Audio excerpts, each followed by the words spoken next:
Hello everyone. आज की video में हम बात करेंगे फ्लैगजेट टैबलेट के बारे में। तो चलिए वीडियो को स्टार्ट करते हैं। हमारी जो ये टैबलेट है ये आपको मार्केट में अलग अलग ब्रांड नेम से देखने को मिल जाएगी, जैसे कि यूरिस्पास हो गया, यूरी काइंड हो गया, फ्लेवोस्वीप हो गया। ये कुछ फेमस और most commonly used brand names हैं। इसके अलावा भी बहुत सारे ब्रांड नेम आपको देखने को मिल जाएंगे। अब हम बात करते हैं इसके यूज के बारे में कि ये जो टैबलेट फ्लैगजेट है इसका इस्तेमाल कहाँ किया जाता है। देखिए, सबसे पहला इसका इस्तेमाल किया जाता है यूरिनरी स्पाज्म में। यूरिनरी स्पाज्म का क्या मतलब है? हमारा जो यूरिनरी ब्लैडर है अगर वो पेनफुली कॉन्ट्रैक्ट हो जाए, उसकी जो मसल्स हैं वो टाइट हो जाए और पेनफुली टाइट हो जाए तो उसको यूरिनरी स्पाज्म बोलते हैं। तो इसका यूज किया जाता है यूरिनरी स्पाज्म में। नेक्स्ट इसका यूज किया जाता है डिसयूरिया के अंदर। डिसयूरिया का क्या मतलब है? डिसयूरिया का मतलब है पेनफुल यूरिनेशन। अगर यूरिनेशन करते समय पेन हो रहा है, पेनफुल यूरिनेशन हो रहा है, तो उस कंडीशन के अंदर भी हम इसका यूज करते हैं। ठीक है। नेक्स्ट इसका यूज किया जाता है यूरिनरी इनकॉन्टिनेंस में। इसका क्या मतलब है? देखिए, कोई पेशेंट है, ठीक है, वो बाथरूम की तरफ जा रहा है ना, यूरिनेट करने के लिए। रास्ते में उसका यूरिन लीक हो गया तो यूरिन लीकेज को यूरिनरी इनकॉन्टिनेंस बोला जाता है। ठीक है, यूरिन का लीक होना ये मोस्टली किस में होता है? ये एल्डरली पेशेंट्स में होता है। ठीक है। नेक्स्ट इसका यूज किया जाता है यूरिनरी अर्जेंसी, या जिसको यूरिनरी फ्रीक्वेंसी की प्रॉब्लम है ना। ये भी बड़े आदमियों के अंदर होता है, जो एल्डरली पेशेंट है उनके अंदर ये देखने को मिलता है। यूरिनरी अर्जेंसी और यूरिनरी फ्रीक्वेंसी दोनों अलग अलग है। अर्जेंसी में क्या है? कोई पेशेंट क्या है, बाथरूम करके आया है ना, उसको फिर ये लग रहा है कि उसको फिर जाना है, उसको फील हो रहा है ऐसा, तो वो होगा यूरिनरी अर्जेंसी। ठीक है। यूरिनरी फ्रीक्वेंसी क्या है? पेशेंट बार बार यूरिनेट करने जा रहा है ना, पेशेंट बार बार बाथरूम जा रहा है तो वो यूरिनरी फ्रीक्वेंसी हो गया। तो इन सब कंडीशंस के अंदर किसका यूज किया जाता है? फ्लैगजेट का यूज किया जाता है। ठीक है। अब ये काम कैसे करता है? इसका एक ही बेसिक लॉजिक है काम करने का। फ्लैगजेट काम करता है यूरिनरी ब्लैडर की जो मसल्स हैं उनको रिलैक्स करके, है ना। फ्लैगजेट यूरिनरी ब्लैडर पर काम करता है, हमारे ब्लैडर की मसल्स को ये रिलैक्स कर देता है। बस इसका ये एक ही काम है और इसी से ये प्रॉब्लम ठीक करता है। ठीक है। आपको ये भी देखने को मिलेगा कहीं कहीं कि जो फ्लैगजेट है उसका यूज़ यूटीआई में किया जाता है, यानी कि यूरिनरी ट्रैक्ट इन्फेक्शन में किया जाता है। ये यूटीआई को ठीक नहीं करता है, बल्कि ये यूटीआई के सिम्टम्स को इम्प्रूव करता है। जैसे यूटीआई के अंदर सिम्टम्स होता है पेनफुल यूरिनेशन का, तो उसको ये ठीक करता है, ना कि यूटीआई को ठीक करता है। ठीक है। यूटीआई को ठीक करने के लिए तो एंटीबायोटिक्स दी जाती है, तो फ्लैगजेट यूज किया जाता है यूटीआई में, ऐसा आपको देखने को मिल सकता है। ठीक है। तो ये हमारे क्या हो गए? यूज़ हो गई। और इसका काम क्या है? ध्यान रखना, जो मैं बोल रहा हूँ वो आपको आगे समझ में आएगा। आगे मैं एक चीज़ और समझाने जा रहा हूँ। ठीक है। फ्लैगजेट कैसे काम करता है? यूरिनरी ब्लैडर को रिलैक्स कर देता है, तो इस तरीके से ये काम करता है। ठीक है। तो ये आपको याद रखना है। तो छोटा सा कॉन्सेप्ट आगे बताऊँगा, वो भी आपको समझने में सहायता मिलेगी। देखिए, अब एक और चीज़ है जो मैंने अभी बात बताई कि यूरिनरी ब्लैडर को क्या करता है? ये रिलैक्स करता है। यूरिनरी ब्लैडर अगर कॉन्ट्रैक्ट हो जाए, उसका स्पाज्म हो जाए, तो उसके अंदर यूज होगा, जो कि मैंने अभी यहाँ पे बताया है। पहला ही पॉइंट है ये बताया है। अब देखिए, कई बार क्या होता है, अलग अलग ब्रांड नेम्स होते हैं, काफ़ी सारे ब्रांड नेम्स होते हैं, तो उन पे जो चीज़ लिखी हुई होती है, जो उनके ब्रांड नेम्स होते हैं, है ना, वो अगर आपको टैबलेट के बारे में पता है कि कैसे काम कर रही है, कहाँ पे यूज़ होगी, तो आपको ब्रांड नेम्स रिलेट करते हुए देखने मिलेंगे। ब्रांड नेम्स आपको रटने नहीं पड़ेंगे, उनमें देखने को मिलेगा कि ठीक है ये इस तरीके से लिखा गया है। जैसे हम एग्जाम्पल ले लेते हैं यूरिस्पास का, ये जो मैंने अभी पिक्चर लगाई है यूरिस्पास। ठीक है। इसके अंदर देखो, यूरी प्लस में स्पास। यूरी यानी कि यूरिनरी ब्लैडर, ठीक है, स्पास यानी कि स्पाज्म। तो यूरिनरी ब्लैडर में स्पाज्म होने पर हम इसका इस्तेमाल करेंगे। तो यहाँ से जो ये ब्रांड नेम ये बन गया है ना, और ये लॉजिकल है। यूरी मतलब यूरिनरी ब्लैडर, स्पास मतलब स्पाज्म, है ना। जैसे आप समझते हो मेफ्टाल स्पास हो गई। मेफ्टाल का मतलब क्या है? Mefenamic acid. स्पास का मतलब क्या है? स्पाज्म, है ना। जैसे स्पाज्म कहाँ हो गया? पेट के अंदर कोई मसल्स है, उसकी ऐठन हो गई है, उसकी वजह से पेट में दर्द हो रहा है, तो हम क्या दे देते हैं? मेफ्टाल स्पास दे देते हैं। तो स्पास जहाँ भी देखने को मिलेगा, स्पास मतलब स्पाज्म। स्पाज्म कहीं कहीं की भी मसल्स का हो सकता है, इंटेस्टाइनल हो सकता है, यूरिनरी ब्लैडर का हो सकता है, पेट की मसल्स का स्पाज्म हो सकता है। तो स्पाज्म यानी कि वहाँ की मसल्स कॉन्ट्रैक्ट हो गई हैं, वहाँ ऐठन बन गई है, ये स्पाज्म का मतलब है। ठीक है। इतनी बात क्लियर हो गई है। अब हम आगे बढ़ते हैं, डोज क्या होती है, तो इसकी एडल्ट डोज क्या होगी। देखिए, जो ही मैं डोज बता रहा हूँ ये एक स्टैंडर्ड डोज है। ठीक है। इसकी डोज होती है 100 से 200 mg, दिन में 2 से 3 बार ये टैबलेट ले सकते हैं। ठीक है। अब ये स्टैंडर्ड डोज है। अब जो डॉक्टर है वो पेशेंट की कंडीशन को देखेगा और फिर उसको दवाई देगा, फिर देखेगा कि 2 बार देना है दिन में या 3 बार देना है, 100 mg देना है या फिर 200 mg देना है। ठीक है, तो ये स्टैंडर्ड डोज मैंने आपको बता दी, 100 से 200 mg चलता है दिन में 2 से 3 बार।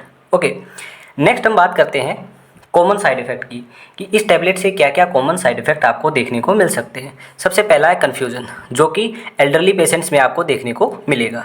ड्राउजीनेस यानी कि नींद आना, हेडेक सिर में दर्द होना, डिजीनेस चक्कर आना, नोजिया वोमिटिंग आ रही है ऐसा फील होना नोजिया कहलाता है।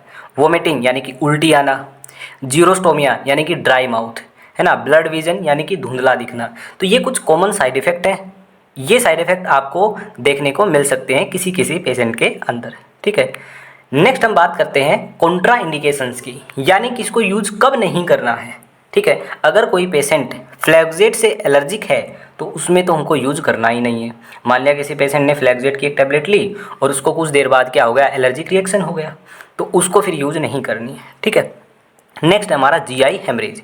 जीआई यानी कि गैस्ट्रो इंटेस्टाइनल, गैस्ट्रो यानी कि स्टमक यानी कि हमारा पेट, इंटेस्टाइनल यानी कि इंटेस्टाइन। हेमरेज का मतलब होता है ब्लीडिंग। हमारे स्टमक में या हमारी इंटेस्टाइन में अगर ब्लीडिंग है, अगर जीआई हेमरेज की प्रॉब्लम है, तो उस कंडीशन में इस टैबलेट का इस्तेमाल नहीं करना है। नेक्स्ट है पाइलोरिक और ड्यूडेनल ऑब्स्ट्रक्शन। ठीक है, पाइलोरिक और ड्यूडेनल ये हमारी जो इंटेस्टाइन है उसके नाम है। हमारी इंटेस्टाइन के अंदर कोई रुकावट है, कोई ऑब्स्ट्रक्शन है, तो उस कंडीशन में इसका यूज नहीं करना है। ठीक है, नेक्स्ट है इलियस। एक होता है इलियम, वो तो इंटेस्टाइन का पार्ट है। इलियस एक प्रॉब्लम है। ठीक है, इलियस क्या प्रॉब्लम है, हमारी इंटेस्टाइन फूड को आगे की तरफ मूव नहीं कर पा रही है प्रॉपरली, तो उस कंडीशन में, उस कंडीशन को इलियस बोला जाता है। अगर किसी को इलियस है तो भी इसका इस्तेमाल हम नहीं करते। ठीक है, नेक्स्ट हमारी कंडीशन है एक्लेजिया। एक्लेजिया ये फूड पाइप से रिलेटेड है। देखिए, इलियस में इंटेस्टाइन फूड को आगे मूव नहीं कर पा रही थी, एक्लेजिया में हमारी जो फूड पाइप है, ईसियोफेगस है, वो फूड को प्रॉपरली मूव नहीं कर पा रहे हैं, तो उस कंडीशन को एक्लेजिया बोलते हैं। तो इसके अंदर भी इसका इस्तेमाल नहीं किया जाता है। ठीक है, नेक्स्ट है obstructive uropathies of lower urinary tract. अब इसका क्या मतलब है, इसको भी मैं थोड़ा सा डिटेल में आपको समझाता हूँ।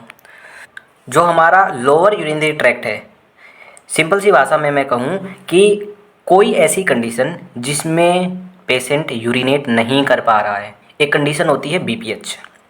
ठीक है, मैं लिख देता हूँ BPH, ये कंडीशन है। ठीक है, इसको समझाने के लिए मैं BPH समझाता हूँ कि BPH में ऑब्स्ट्रक्शन कैसे है होता है। जो BPH की कंडीशन है उसके अंदर यूरिनेट क्यों नहीं कर पा रहा है। देखिए, BPH के अंदर, BPH का मतलब होता है बिनाइन प्रोस्टेट हाइपरप्लेसिया।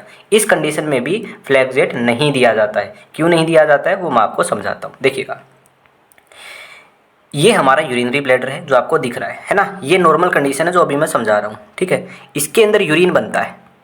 ठीक है, यूरिन बनता है, ब्लैडर के अंदर यूरिन आता जाता है, आता जाता है, आता जाता है। ठीक है, उसके बाद जो ये यूरिनरी ब्लैडर है ये स्ट्रेच होता है, क्योंकि इसके अंदर यूरिन आ रहा है। जैसे कुछ अमाउंट में यूरिन आएगा तो ये स्ट्रेच होगा, स्ट्रेच होगा तो स्ट्रेच रिसेप्टर को सिग्नल जाएगा, है ना, ये सिग्नल भेजेगा ब्रेन को, तो ब्रेन को भेजेगा तो आपको पता लग जाएगा कि अभी यूरिनेट करना है। ठीक है, ये नॉर्मल सी कंडीशन है। ओके, अब देखिए ब्लैडर के नीचे क्या है, यूरेथ्रा। ये जो है जहाँ से यूरिन पास आउट हो रहा है ये हमारा यूरेथ्रा है, और इसके चारों तरफ ये चारों तरफ आपको ये ग्लैंड दिख रही है, ये पेयर नहीं है, ये एक ही ग्लैंड है, इसके चारों तरफ है, ये दिख रही है आपको, है ना, ये प्रोस्टेट ग्लैंड है। यहाँ पे मार्किंग भी की गई है, आपको ध्यान से देख सकते हो। तो इस यूरेथ्रा के चारों तरफ एक ग्लैंड है जिसको बोलते हैं प्रोस्टेट ग्लैंड।